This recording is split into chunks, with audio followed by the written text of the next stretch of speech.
Alors c'est un privilège, mais surtout un grand plaisir de présenter notre premier invité d'honneur, Monsieur Jacques de Watteville. Pour ceux qui ne le connaissent pas encore, Monsieur Jacques de Watteville est un grand monsieur. Grand par sa taille, tout en élégance. Grand par ses qualités humaines et son parcours professionnel impressionnant. Monsieur de Watteville a fait des études de droit, il a été avocat, comme vous et moi. Très vite, il s'est intéressé à la diplomatie. Il a été ambassadeur de Suisse en Syrie en 2003, ambassadeur auprès de l'Union européenne en 2007 à Bruxelles, ville qu'il a beaucoup appréciée, ambassadeur de Suisse en Chine, Mongolie et Corée du Nord en 2012. Il a été secrétaire d'État aux questions financières internationales, puis chargé des négociations avec l'Union européenne. Depuis 2018, il est président du conseil d'administration de la Banque cantonale vaudoise, un partenaire privilégié de l'Ordre des avocats vaudois et, bien sûr, un partenaire de notre congrès également. C'est intéressant de faire un parallélisme entre la diplomatie et les modes de résolution des conflits, le thème de notre congrès. La diplomatie contribue, elle aussi, certains diront elle surtout, à resserrer des liens, à rétablir un équilibre fragilisé, à mettre en présence des intérêts divergents, à apaiser des tensions et parfois à résoudre des conflits avec des codes et un protocole ancestral et spécifique. Vous voyez que nous sommes au cœur de notre sujet et c'est avec émotion que je donne la parole à Monsieur Jacques de Watteville.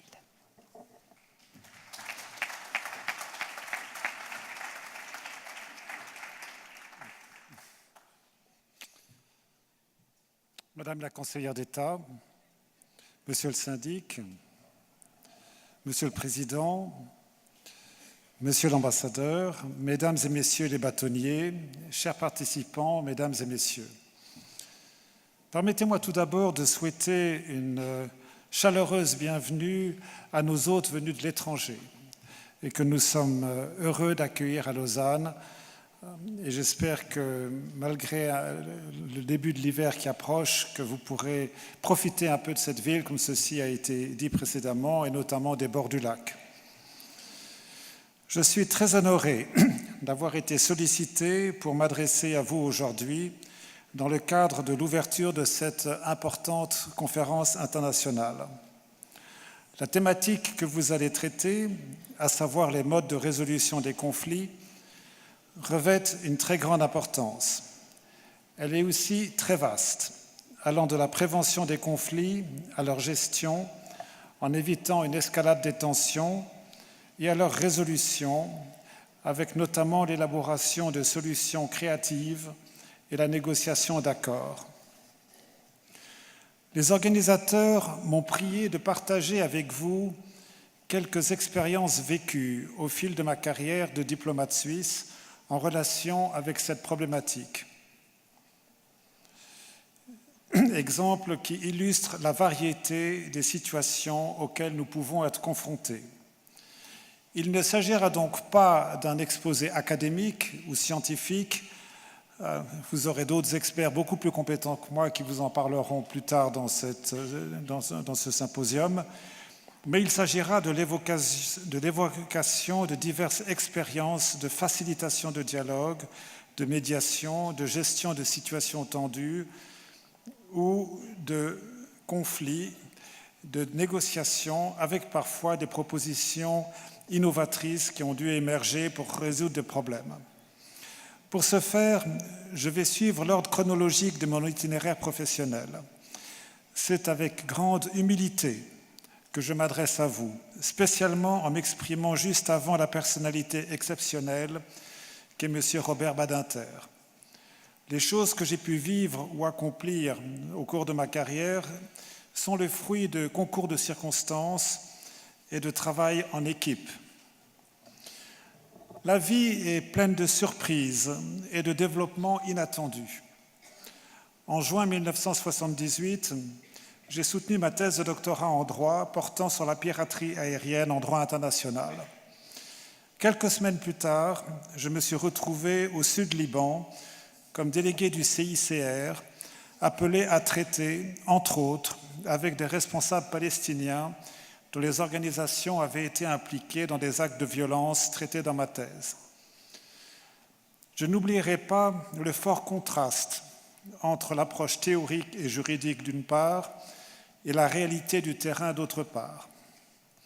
Le soir de mon arrivée à Tyr, au sud Liban, on me montra la voiture du délégué du CICR que je venais de remplacer. Une Peugeot 504 avec des grands stickers Croix-Rouge criblés de balles. Une dramatique méprise qui lui coûta la vie, m'a-t-on dit. Cela vous met brutalement dans l'ambiance. En automne 1978, la situation s'est dégradée dans la région de Beyrouth. J'y fus transféré et j'ai participé aux opérations humanitaires pendant le siège de Beyrouth-Est par l'armée syrienne. Un mois d'enfer, avec des bombardements ininterrompus jour et nuit, où le CICR négociait des cessez-le-feu avec les parties au conflit pour organiser des convois afin d'évacuer les blessés et de ravitailler les centres d'urgence, prodiguant des soins médicaux. J'y ai vécu les horreurs de la guerre sous les bombardements et les tirs des francs-tireurs. Au terme de ma mission, en été 1979, j'ai quitté le Liban, où la situation politique et militaire s'était calmée. Cette expérience de l'action humanitaire avait été passionnante, intense, et j'ai été bouleversé par l'ampleur des souffrances subies par la population civile. Cette réalité a renforcé ma conviction qu'il fallait vraiment s'efforcer de prévenir les conflits, de résoudre les problèmes en amont afin d'éviter la guerre dans toute la mesure du possible. Ceci renforça mon intérêt pour la carrière diplomatique. C'est ainsi que de retour en Suisse, j'ai fait mon stage d'avocat à Lausanne et en parallèle, j'ai préparé le concours d'admission au service diplomatique suisse.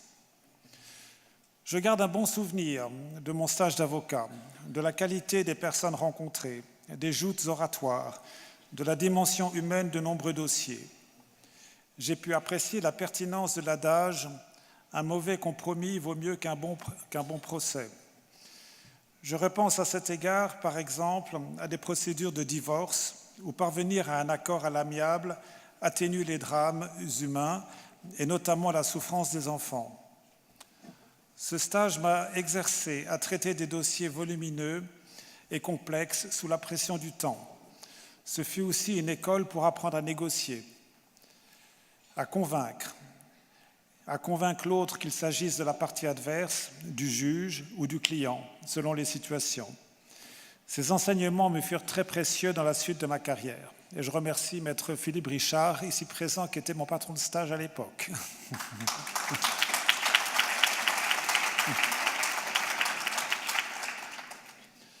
En 1982, je suis entré au département fédéral des Affaires étrangères. Après un stage de formation, mon premier poste fut à la direction des organisations internationales. Là, j'ai été amené à gérer un dossier assez particulier qui illustre une des facettes des missions de bons offices pratiquées par la Suisse. Pendant l'occupation de l'Afghanistan par l'URSS, des soldats soviétiques avaient été capturés par la résistance afghane. Le CICR se préoccupa du sort de ces prisonniers dont la vie était menacée, tant dans les mains de la résistance afghane que dans les régions contrôlées par l'armée rouge, qui les considérait comme des déserteurs. Comment éviter qu'ils ne soient maltraités, voire exécutés par les uns ou les autres? Le CICR chercha un pays neutre, acceptable pour les deux parties, où ces prisonniers pourraient être internés. Sollicité, la Suisse accepta ce mandat. Un accord fut conclu entre les parties, un camp de prisonniers fut érigé au Zuckerberg, dans les Alpes suisses, et ces prisonniers soviétiques y furent internés sous la supervision du CICR. Je me vois encore en jeep en plein hiver sur une petite route de montagne, balayée par le vent et la neige, dans un froid sibérien, arrivant à des baraquements isolés, entourés de hautes clôtures et de barbelés, avec des miradors, des soldats armés, avec munitions de guerre, pour garder les prisonniers, empêcher des évasions, mais aussi empêcher d'éventuelles infiltrations venant de l'extérieur. Ma tâche consista à faire le lien entre les autorités suisses, les autorités soviétiques et le CICR, qui veillaient à ce que nous appliquions correctement les conventions de Genève. Il y eut de nombreuses péripéties, avec des risques de dérapage, mais finalement, les choses se sont bien terminées. Et à l'issue d'une période d'internement de 2 ans, ces prisonniers, qui redoutaient d'être très maltraités par l'URSS, ont pu choisir de rentrer dans leur famille ou, au contraire, de rester en Occident.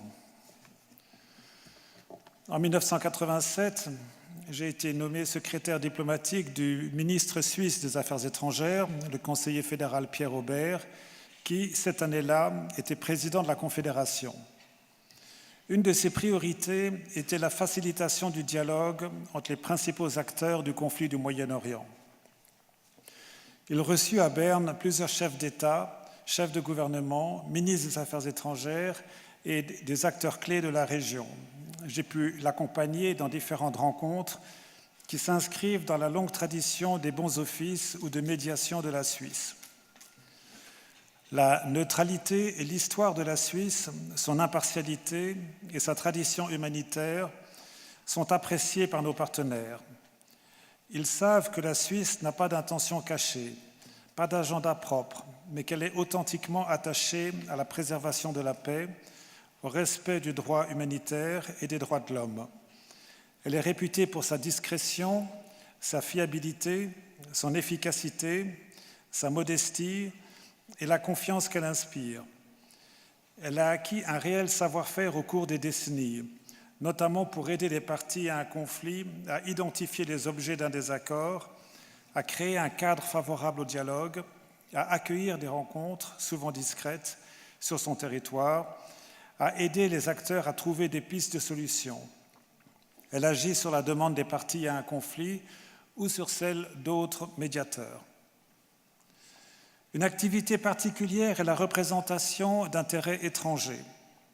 Il y a 1 siècle et demi déjà, pendant la guerre franco-allemande de 1870-1871, la Suisse a cherché à maintenir, dans la mesure du possible, des contacts avec les 2 parties.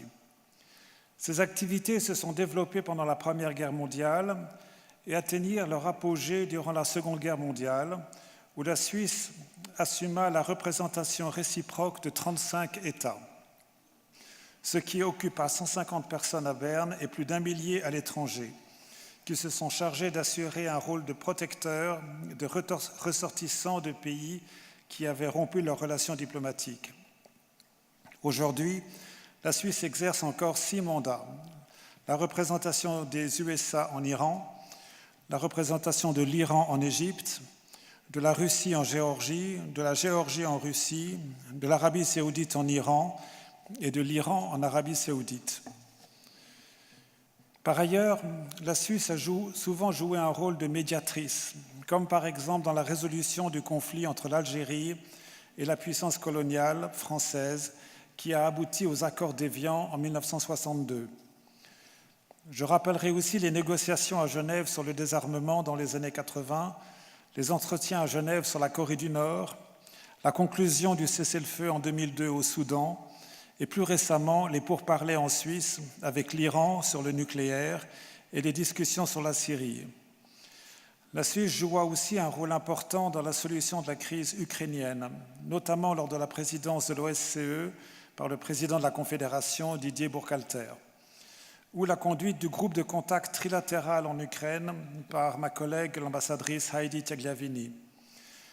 La liste des exemples s'allonge, avec notamment des rôles de médiation de la Suisse au Sri Lanka, au Myanmar, au sud du Caucase, au Burundi, au Népal, en Colombie, aux Philippines, en Afrique du Nord, au Moyen-Orient, en Colombie, dans le conflit entre la Russie et la Géorgie, au Mozambique, où elle présida le groupe d'amis du processus de paix. Je n'ai pas participé moi-même à ces opérations, mais je connais plusieurs acteurs et je rends hommage à leurs compétences, à leur engagement et à leur courage. Après un poste à Bruxelles, pendant la négociation de l'accord sur l'espace économique européen, puis un autre poste à Londres, j'ai été nommé en 1997 à la tête du service économique et financier du département fédéral des affaires étrangères. À ce titre, j'ai entre autres été impliqué dans le traitement de divers dossiers concernant la lutte contre le blanchiment d'argent, la lutte contre le financement du terrorisme, la lutte contre la corruption, et en particulier la problématique du blocage, de la confiscation et de la restitution d'avoirs de potentats. Avoir des potentats. Ce terme désigne des valeurs patrimoniales obtenues de manière illégitime par des actes de corruption ou d'autres crimes que des personnes politiquement exposées, souvent des chefs d'État ou des chefs de gouvernement, à l'étranger, se sont appropriés et ont détourné ces fonds vers des places financières étrangères. Des fonds importants qui ont ainsi été déposés sur des comptes bancaires dans divers pays, dont la Suisse. Les cas les plus médiatisés à l'époque furent les affaires Marcos aux Philippines, Montesinos au Pérou, Mobutu au Zaïre et Abacha au Nigeria. Et le total des sommes concernées se montait à plusieurs centaines de millions de dollars. Aujourd'hui, des procédures sont notamment en cours concernant des pays touchés par le printemps arabe, Haïti, le Pérou et l'Ukraine. La Suisse a un intérêt majeur à empêcher que des avoirs de potentats soient transférés sur sa place financière. Ceci pour des raisons de principe, renforcement de l'état de droit, lutte contre l'impunité, bonne gouvernance, lutte contre la corruption, mais aussi pour des raisons de cohérence avec sa politique d'aide au développement et pour des raisons d'intégrité et de réputation de sa place financière, ce qui constitue une priorité pour le gouvernement suisse. Ainsi, depuis le blocage des avoirs du dictateur philippin Ferdinand Marcos en 1986, la Suisse a joué un rôle de pionnier dans ce domaine et a progressivement étoffé son dispositif de lutte contre les avoirs de potentats. Celui-ci s'appuie sur la prévention, à savoir la lutte contre la corruption, la législation sur le blanchiment d'argent, la nécessité de connaître le client, le détenteur d'un compte en banque, mais aussi le bénéficiaire économique, l'ayant droit économique, le soutien aux travaux du GAFI, la participation active à l'élaboration de la Convention des Nations Unies contre la corruption, où j'ai moi-même dirigé la délégation suisse et présidé des groupes de travail. Ce dispositif s'appuie ensuite sur la répression, à savoir le blocage préventif des fonds d'origine illicite, l'entraide judiciaire et la restitution des valeurs patrimoniales, en essayant d'éviter que cette restitution conduise à réintroduire ces fonds dans les canaux illicites, à savoir à réalimenter les processus de corruption. À cette fin, la Suisse s'est dotée d'une législation d'avant-garde. À ce jour, la Suisse a déjà restitué aux pays concernés près de 2 milliards de dollars de fonds détournés par des potentats et des avoirs de centaines de millions de dollars sont actuellement encore bloqués. Dans la pratique, divers problèmes se posent, dont voici les principaux. Premièrement, la multitude des ordres juridiques impliqués, car les fonds illicites sont en effet souvent placés dans plusieurs places financières ayant des régimes juridiques différents et des procédures différentes, comme l'a illustré en particulier l'affaire Abacha. Deuxièmement, les interactions entre les différentes parties prenantes, qui impliquent plusieurs juridictions et diverses autorités. La coordination de leurs démarches peut parfois représenter un réel défi. Troisièmement, l'insuffisance, les lacunes des démarches d'entraide judiciaire. Lorsqu'il y a des lacunes, on a de vrais problèmes pour pouvoir coopérer efficacement. En effet, les demandes d'entraide judiciaire doivent satisfaire à un certain nombre de conditions formelles et matérielles. Ensuite, il y a le manque de savoir-faire des autorités de certains pays, ce qui a conduit la Suisse à offrir dans certains cas une assurance technique gratuite. Ensuite, la situation des droits de l'homme dans l'État d'origine, où l'octroi de l'entraide judiciaire peut être subordonné au respect de certaines garanties procédurales. Pensez aux pays où la peine de mort existe. Le manque de volonté politique dans l'État d'origine où les autorités ne veulent pas conduire des enquêtes, parfois longues et complexes, ce qui peut contraindre l'État requis à devoir débloquer les fonds suspects. C'est paradoxal, mais c'est un fait que la coopération des États requérants ou des États victimes n'est pas toujours ce qu'on aurait pu escompter. Ajoutons encore les attentes excessives dans les États d'origine ou dans les États impliqués concernant le montant des fonds incriminés et la durée de la procédure, avec une forte pression des médias et des opinions publiques. Ceci peut saper la confiance mutuelle et nuire à l'efficacité de la collaboration. Je mentionnerai encore la durée des procédures dans le respect des principes de l'état de droit, de la garantie de la propriété, des voies de recours qui peut s'étendre sur plusieurs années. Et enfin, la détermination du canal de restitution approprié. Il s'agit d'éviter que les avoirs restitués n'aillent à nouveau alimenter les circuits de la corruption. Les difficultés susmentionnées interpellent de nombreux pays. La Suisse collabore avec l'ensemble des partenaires clés à l'échelle mondiale. Elle a lancé plusieurs initiatives diplomatiques en vue d'améliorer la coopération et la coordination internationale. Je mentionnerai en particulier les séminaires d'experts internationaux organisés par la Suisse depuis 2001 à Lausanne. C'était une expérience pour moi extrêmement intéressante. Il s'est avéré, par exemple, alors que certains pays du G7, qui ne se gênaient pas pour critiquer la Suisse et la mettre sous pression, eh bien que ces pays eux-mêmes n'avaient rien fait concernant les avoirs des potentats. La Suisse avait bloqué les comptes et était dans le processus de restitution. Eux-mêmes n'avaient même pas essayé de bloquer les comptes qui se trouvaient chez eux ou les avoirs qui se trouvaient chez eux. Au-delà de l'hypocrisie de certaines critiques, il y a lieu de veiller à ce que les différentes politiques de restitution, d'asset recovery, n'induisent pas de distorsion de la concurrence ou des désavantages concurrentiels pour les pays s'efforçant de promouvoir le respect de l'état de droit. Nous avons fortement intérêt à ce que les grandes places financières coordonnent davantage leur action et à ce qu'une norme internationale obligatoire s'applique au blocage, à la confiscation et à la restitution des avoirs de potentats. Pour clore ce chapitre, je voudrais souligner les efforts déployés par la Suisse pour que l'utilisation des avoirs rapatriés soit conforme aux obligations de transparence et aux principes de l'état de droit, et qu'il soit utilisé pour le bien de la population. La Suisse convient des modalités de restitution d'entente avec les gouvernements des États d'origine et doit donc les convaincre de définir des modalités, notamment concernant le choix des projets à soutenir, des partenaires chargés de leur mise en œuvre et du processus de surveillance, de monitoring qui s'ensuit. Je voudrais relever le rôle précieux que la Banque mondiale peut jouer dans ce contexte. À titre d'exemple, 2/3 des fonds Marcos restitués aux Philippines ont été investis dans un programme de réforme agraire. Au Nigeria, les fonds restitués ont été affectés au financement de projets d'infrastructures sous le contrôle de la Banque mondiale.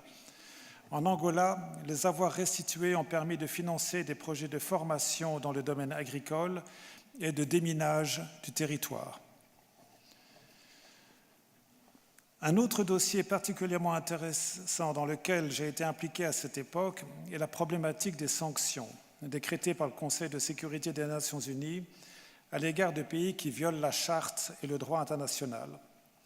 En effet, ces sanctions ont pour but d'amener le pays visé à modifier son comportement et à respecter ses obligations sans recourir à des opérations militaires. Ces sanctions sont devenues un instrument important aux mains de la communauté internationale pour promouvoir la paix et la sécurité.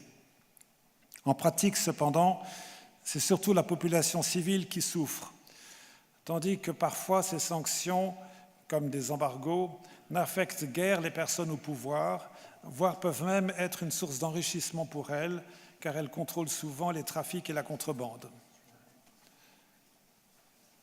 De plus, ces sanctions peuvent affecter des pays tiers, notamment des États voisins. C'est ainsi que nous avons contribué à développer le concept de sanctions ciblées, ce qu'on a appelé en anglais les smart sanctions ou targeted sanctions, tels le blocage des comptes bancaires des responsables au pouvoir, les interdictions d'octroi de visa et d'autres mesures ciblées affectant directement les personnes détenant le pouvoir. La Suisse a organisé, avec l'appui du secrétariat de l'ONU, des rencontres d'experts internationaux qu'on a appelées le processus d'Interlaken, qui ont produit des études, des manuels et des documents facilitant la mise en œuvre pratique de telles mesures. Par la suite, des sanctions ciblées ont été régulièrement appliquées plutôt que des sanctions économiques générales, ce qui réduit les inconvénients pour les populations et les pays voisins. En 2003, j'ai été nommé ambassadeur de Suisse en Syrie, alors que la guerre en Irak déchirait la région. Le 1er décembre 2003, l'initiative de Genève, ou Accord de Genève, était signée en Suisse. C'était un plan de paix alternatif pour résoudre le conflit israélo-palestinien. Les principaux artisans de cet accord étaient l'ancien ministre israélien Yossi Beilin et l'ancien ministre palestinien Yasser Abed Rabot, sous l'impulsion du professeur genevois Alexis Keller et avec le soutien du département suisse des Affaires étrangères et en particulier de sa chef d'alors, la conseillère fédérale Micheline Calmiret. Dans le sillage de cette initiative, j'ai été impliqué dans divers efforts de facilitation de dialogue entre des acteurs régionaux du conflit israélo-arabe. Le respect du droit international humanitaire et le respect des droits de l'homme constituaient une de nos priorités. Relevons aussi le très intéressant dialogue interreligieux qui s'est développé en Syrie avec des responsables sunnites, chiites, chrétiens et juifs, en mentionnant les venues du rabbin Marc Gopin, directeur du Centre pour les religions du monde, diplomatie et résolution de conflits aux États-Unis, et de quelques diplomates. De 2007 à 2012, j'ai été ambassadeur de la Suisse auprès de l'Union européenne à Bruxelles. Dans ce contexte, j'ai participé à diverses négociations entre la Suisse et l'Union européenne et nous avons pu conclure notamment un accord important en matière de coopération douanière. J'ai aussi participé aux réunions des représentants permanents des pays de l'Union européenne et aux réunions ministérielles concernant la mise en œuvre des accords de Schengen et Dublin. Ceci joue un rôle important en relation avec la gestion du problème des flux migratoires et de la lutte contre la criminalité. Il y a aussi eu des discussions difficiles, vu les positions parfois très différentes entre États membres de l'Union européenne. Et la Suisse a apporté sa contribution pour parvenir à des solutions au cas par cas qui soient praticables. En 2012, j'ai été nommé ambassadeur en Chine, en Mongolie et en Corée du Nord, avec résidence à Beijing. La thématique du Tibet et du respect des droits de l'homme a régulièrement fait l'objet de discussions approfondies et, comme vous pouvez l'imaginer, délicates. Une mention spéciale revient au rôle de la Suisse en Corée du Nord. Depuis plus de 60 ans, des officiers suisses sont basés à Panmunjom, sur la ligne de cessez-le-feu, pour surveiller le respect de l'accord d'armistice. La Suisse a régulièrement servi d'intermédiaire entre les parties au conflit et a accueilli à Genève plusieurs sessions des pourparlers surnommées les Six Party Talks, qui réunissent la Chine, la Russie, les USA, le Japon, la Corée du Nord et la Corée du Sud. Ces pourparlers visent à trouver une solution pacifique aux préoccupations de sécurité résultant du programme nucléaire coréen. Dans ce contexte, j'ai eu des contacts avec les différentes parties, tant à Pyongyang qu'à Beijing. Les discussions que j'ai pu avoir furent hautement intéressantes et, comme au Moyen-Orient, firent ressortir le décalage qui existe entre les informations relayées par les médias et la réalité du terrain. Fin 2013, j'ai été nommé secrétaire d'État en charge des questions financières internationales au ministère suisse des Finances. Là, j'ai été impliqué dans toute une série de négociations financières et fiscales complexes. Le dossier le plus médiatisé fut sans doute celui des tensions avec les États-Unis concernant les poursuites engagées par le ministère américain de la Justice contre différentes banques suisses accusées d'avoir aidé des citoyens américains à frauder le fisc. Gérer l'asymétrie et la brutalité des rapports de force a été un réel défi. Il y a eu tout un travail à faire pour établir une relation de relative compréhension entre les autorités des deux pays et idéalement de relative confiance. Ceci afin de pouvoir arriver à une solution raisonnable. En effet, certains aux États-Unis considéraient que toutes les banques suisses étaient complices de fraude fiscale et donc criminelles, tandis qu'en Suisse, la perception de certains acteurs était que les USA abusaient de leur force pour essayer d'affaiblir un concurrent, la place financière suisse, et ses banques, au profit de leur propre place financière. Le sentiment d'être victime de double standard, d'être traité injustement et d'être traité moins bien que d'autres pays, et notamment que les banques américaines, était largement répandu.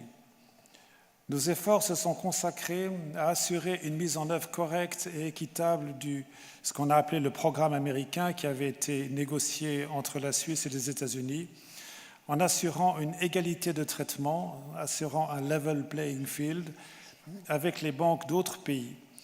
Finalement, l'issue du processus fut nettement moins dramatique que certains ne le craignaient.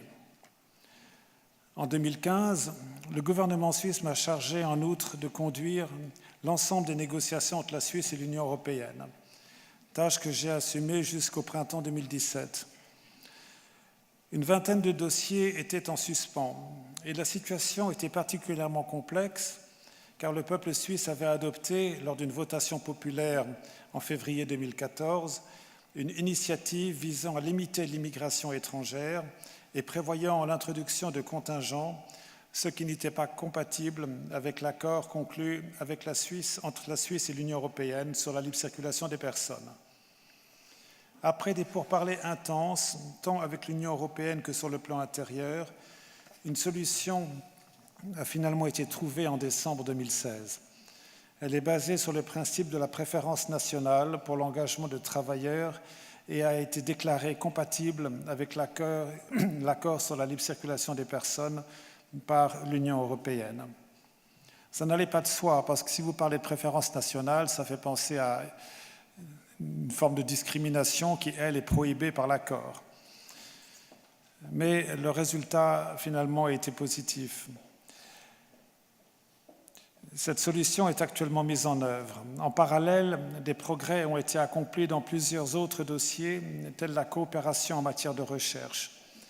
Mais plusieurs dossiers importants sont toujours ouverts, tels la conclusion d'un accord sur les mécanismes institutionnels devant assurer le bon fonctionnement des accords d'accès au marché de l'Union européenne, les mesures d'accompagnement à la libre circulation des personnes ou la reconnaissance de l'équivalence de la législation boursière.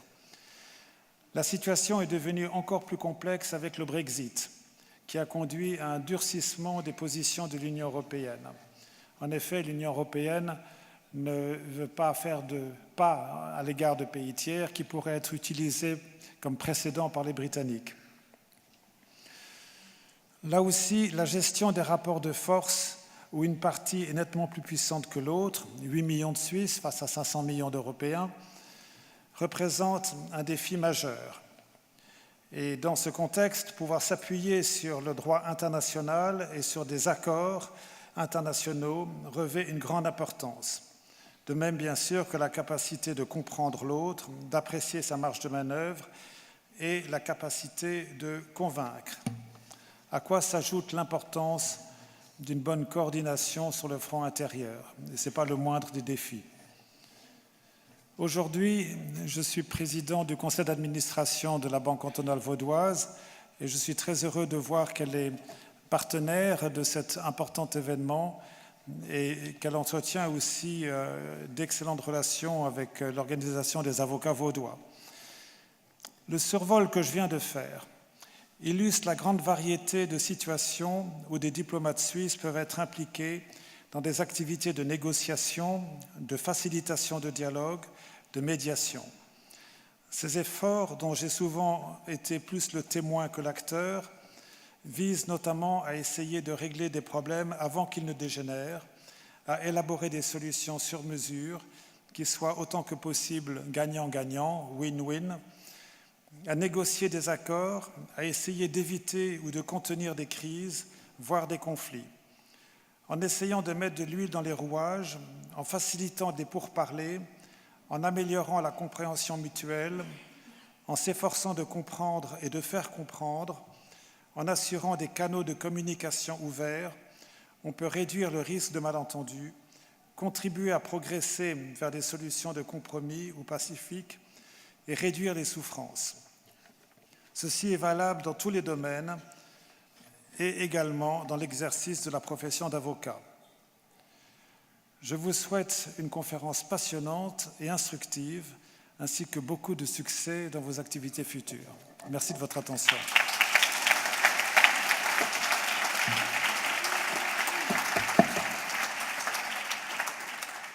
Merci, Monsieur Jacques de Watteville, pour ce parcours riche qui vous amène à ce que vous n'êtes pas, parce que lorsque je vous ai dit que vous étiez devenu banquier, vous m'avez dit non.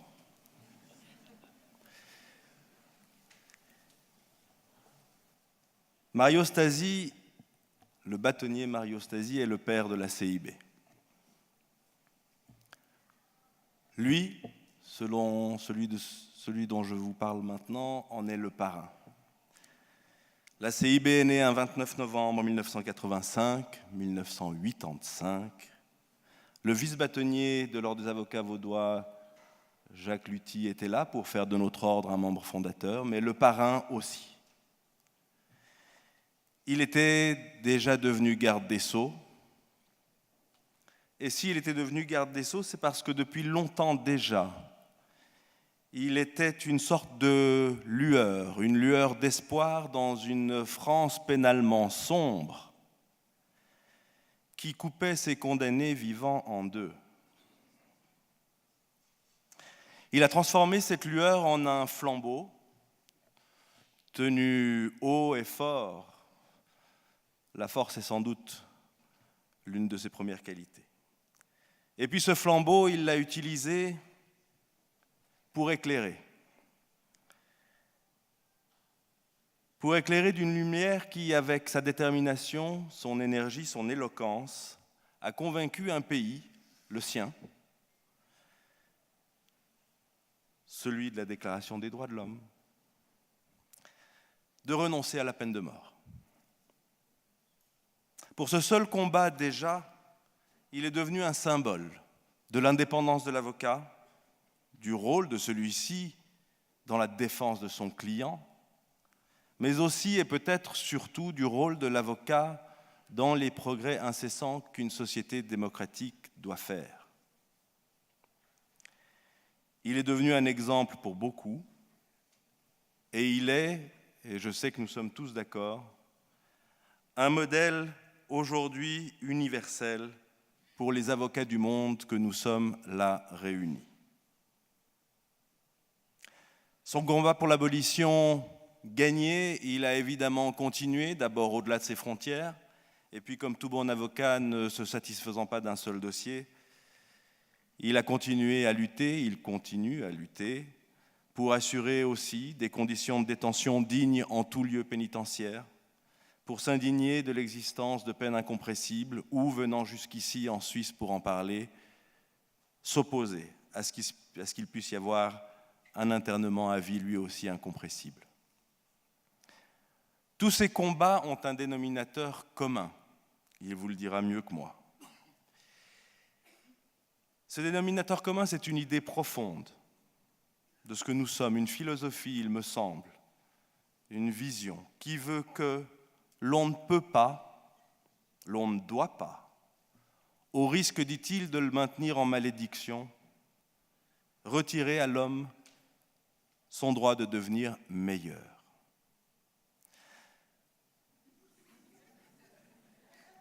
Il fait semblant de ne pas être d'accord.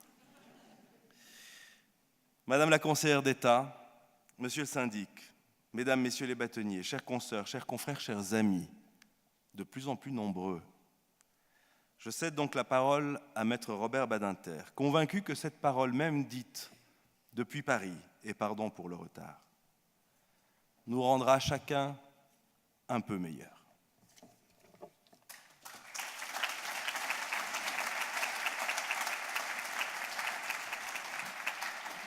Je remercie évidemment le bâtonnier El Kaïm pour ses propos. Je mesure très bien que j'aurais fait plaisir à mon père, ma mère les aurait trouvés tout simplement véridiques, peut-être même un peu brefs. Moi, plus simplement, je vous dirais combien je regrette d'avoir à vous parler par ces procédés techniques qui sont certes utiles, mais qui sont, par rapport à la relation physique qu'aiment tant les avocats à l'audience, un peu réfrigérants. Alors, je m'adresse à votre très grande association. Je salue mesdames et messieurs les bâtonniers. Je salue notamment, bien sûr, le bâtonnier Vattier, vieux compagnon de tant de combats. Et j'annonce la couleur tout de suite. En ce moment, en cette période, nous célébrons le 70e anniversaire de la Déclaration universelle des droits de l'homme. Alors, à cette occasion et pour cette commémoration, je voudrais simplement rappeler devant vous le lien fondamental entre la mission des avocats et la défense des droits de l'homme dans le monde. Je rappelle d'abord, trop souvent perdu de vue, mais il faut revenir au texte, que le droit à l'assistance d'un avocat s'inscrit au cœur même de l'état de droit dans toute démocratie respectueuse des droits de l'homme. J'ajouterai cependant une condition, c'est que de cet avocat, l'indépendance soit assurée et garantie par les pouvoirs politiques. Cette liaison entre la défense de toute personne poursuivie et la profession d'avocat a fait la grandeur, j'utilise exprès le terme gaulien, la grandeur de la profession d'avocat à toutes les époques et sous tous les cieux. Et je dirais que c'est à l'aune des droits de la défense que se mesure aussi le degré de liberté dont jouit une société. Alors, ce droit est inscrit dans les conventions internationales les plus importantes. Je rappellerai à cet égard le texte de l'article 14.3c du Pacte international relatif aux droits civils et politiques, qui est issu de la Déclaration universelle des droits de l'homme et qui énonce très fortement, très clairement, toute personne accusée d'une infraction pénale a droit à se défendre elle-même et à avoir l'assistance d'un défenseur de son choix. Suit le développement ensuite nécessaire de cette prescription à valeur universelle. Et je rappelle que la Convention européenne des droits de l'homme, la Suisse a toujours joué un rôle considérable, la Convention européenne énonce, l'article 6.3, tout accusé a droit à se défendre lui-même et à avoir l'assistance d'un défenseur de son choix, j'insiste, et s'il n'a pas les moyens de le rémunérer, etc., la commission le fait. Je rappelle aussi que ces principes énoncés dans ces textes fondamentaux, les juridictions internationales et les juridictions constitutionnelles et les cours suprêmes doivent veiller au respect de ceux-ci. Ainsi, regardez ces textes. Chacun mesure que les avocats, à travers le monde, ont par vocation à être des combattants de la liberté et, je dirais, dans leur mission professionnelle, des défenseurs des droits fondamentaux. On ne mesure pas assez que les avocats à travers le monde en acquittent de cette mission le coût humain et qu'il est souvent élevé. Nombreux sont les avocats aujourd'hui poursuivis, emprisonnés, voire exécutés, parfois même sans procès, par des régimes dictatoriaux. Il n'existe pas, et chacun comprendra les raisons, aujourd'hui de chiffres officiels d'avocats victimes de l'arbitraire des dictatures.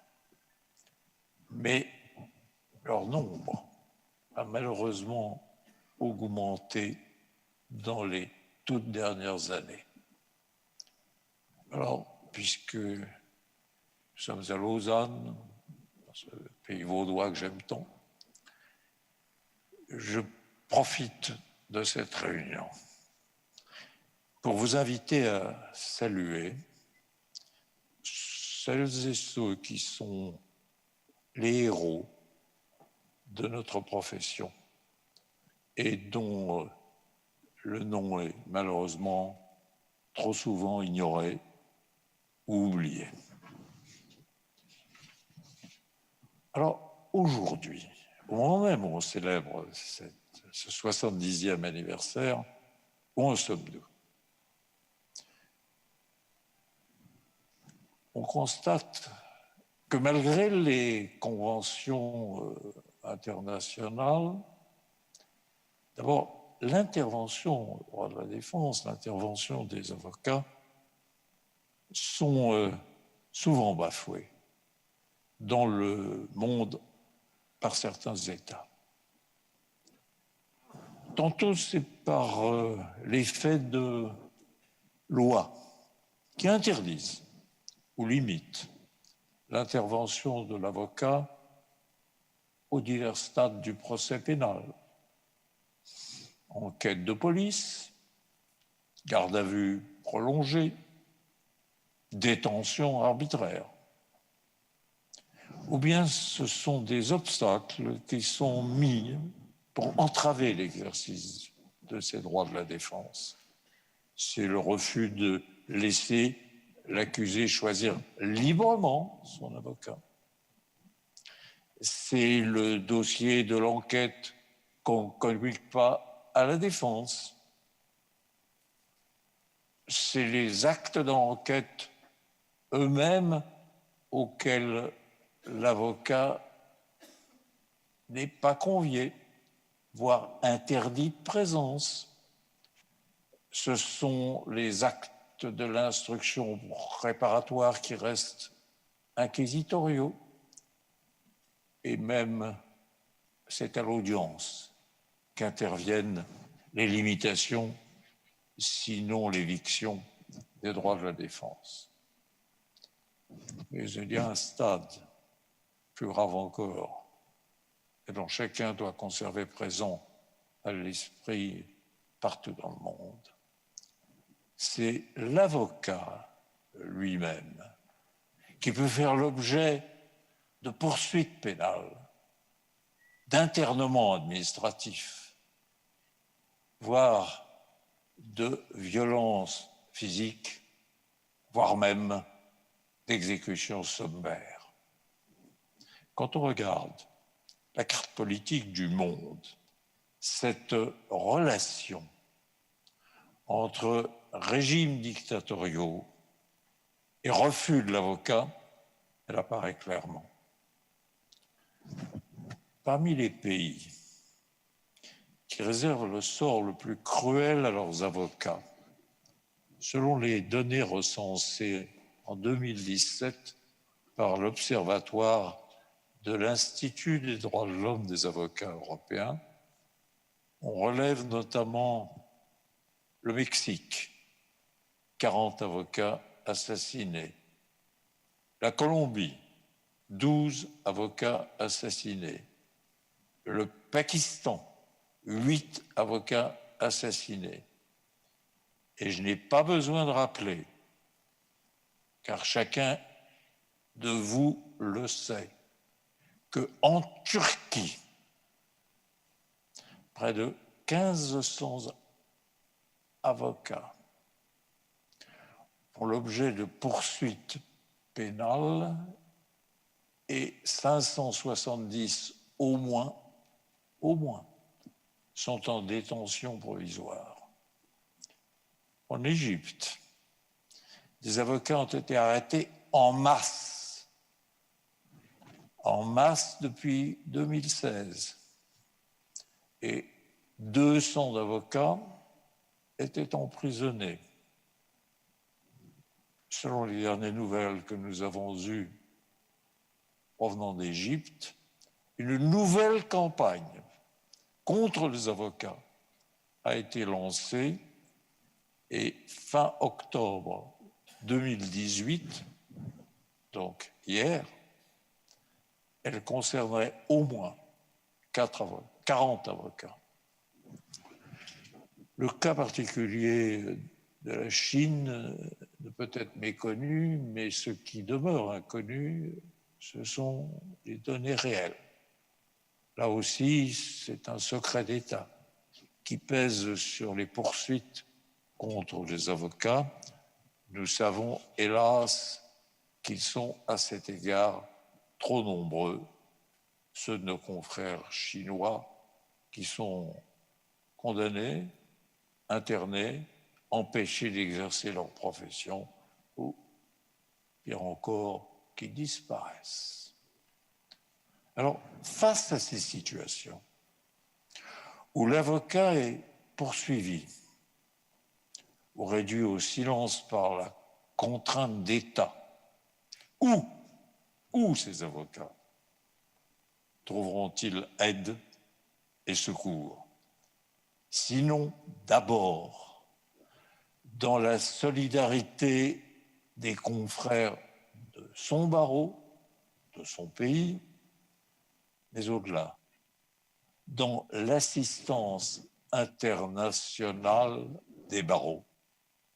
Cette solidarité active de tous les avocats des États démocratiques avec leurs confrères persécutés, emprisonnés, menacés, est une exigence éthique des barreaux à travers le monde. Exigence éthique, et je dirais, non pas spécialement, mais notamment, des barreaux de langue française, ne serait-ce qu'à cause de leur histoire et de la Déclaration des droits de l'homme qui reste dans ce domaine le texte fondateur. À eux, je demande, mais en notre nom à tous, de constituer face aux dictatures un même barreau international soudé par les mêmes valeurs. Et pour terminer sur un propos qui évoquera pour les plus jeunes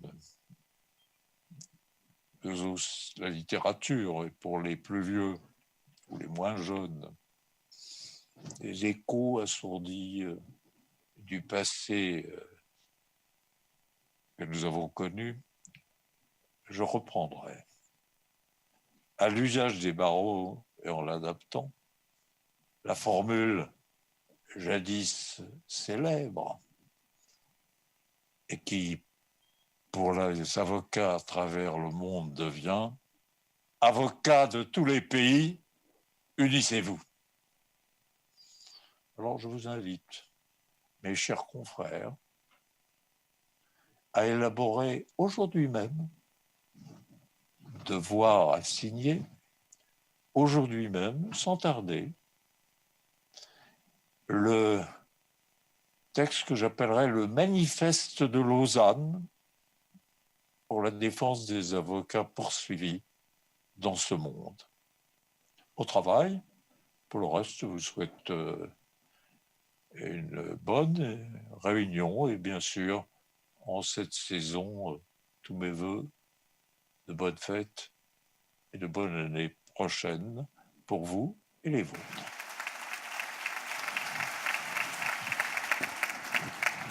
Merci à Maître Robert Badinter. C'est toujours difficile d'intervenir après quelqu'un de son calibre, mais je ne vais pas vous retenir très longtemps, simplement pour vous dire que je peux, avec une grande joie, déclarer officiellement ouvert le 33e congrès de la CIB. Je vous remercie.